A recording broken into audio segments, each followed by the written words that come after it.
풍경 생각에 한껏 들뜨는 봄.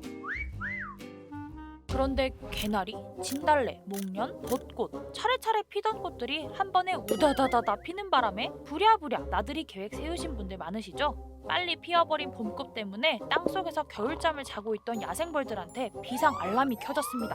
많은 야생벌들은 땅속에서 월동을 하거나 땅속에 둥지를 짓거나 봄철 밖의 온도는 빠르게 증가하지만 땅속의 온도는 매우 천천히 증가하기 때문에 야생벌들이 깨어나는 데는 시간이 좀 더 걸립니다. 그래서 꽃은 먼저 피고 야생벌들은 늦게 나타날 가능성이 높은 것이죠. 야생벌들이 깨어났는데 봤더니 꽃들이 지고 있어요. 이미 꽃이 지고 난 후 깨어난 야생벌들은 먹이가 부족해서 번식 기회가 줄어들게 되고 1년에 한 번 번식하는 야생벌이 번식을 못하면 다음 해에 야생벌의 밀도가 확 줄어들겠죠. 그렇게 되면 야생벌에 의해 수분이 되는 식물들이나 멸종위기 식물들 또한 영향을 받게 됩니다.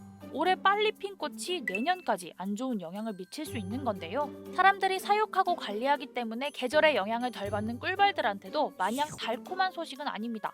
3월 말에서 4월 초 사이에 야생의 밀원 자원들이 매우 적을 때 벚꽃이 빨리 피게 되면 꿀벌들에게 신선한 야생의 꽃꿀과 꽃가루를 제공해 주기 때문에 꿀벌에게는 지금 당장은 매우 좋습니다. 그런데 한 가지 고민스러운 것은 벚꽃 개화가 빠른 해에 5월 이후에 밀원 상황이 안 좋았던 경험들이 많습니다. 대개 벚꽃이 일찍 핀다는 것은 봄이 빨리 왔다는 이야기이기도 하고 5월달 들어서면서 이상 저온 현상이 생기거나 또는 봄철 가뭄이 지속될 가능성이 있거든요. 대규모 밀원 식물들이 꽃을 피우는 시기에 꽃꿀이 잘 생산되지 않을 가능성도 고려해 봐야 합니다. 특히 5월은 꽃가루를 옮겨주는 화분매개 곤충이 가장 활발히 활동하는 때인데 기온이 따뜻해 이른 봄에 꽃을 피워버려 지금은 번식을 도와주는 곤충들이 부족해 식물들도 번식의 기회를 놓쳐버리게 됐죠.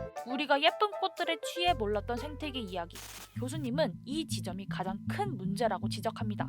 우리가 한 가지 관과하는 것들이 이러한 영향들이 눈에 잘 보이지 않는다는 것이죠. 그런 영향이 눈에 보였을 때는 이미 그 영향을 걷잡을 수 없을 정도로 심해진 경우에 눈에 나타난다, 이렇게 볼 수 있습니다. 실제로 생태계에 일어난 변화들은 인간에게까지 영향을 미칠 수밖에 없는데요. 우리나라 농업 생산의 약 30% 정도가 화분 매개에 의해서 생산이 이루어지고 있다고 추정을 합니다. 화분 매개 벌들이 없어지거나 화분 매개 시스템에 교란이 생기면 우리가 좋아하는 사과, 딸기, 참외 같은 것들 생산이 잘 안 되거나 생산량이 줄어들거나 또는 생산된 농작물의 품질이 나빠질 가능성이 높아요. 농산물의 가격이 올라가겠죠. 소비자들은 더 높은 가격을 지불해서 농산물을 구입해야 될 것이고요. 그렇게 전반적으로 이제 식량의 위기에도 다다를 수가 있을 것 같습니다.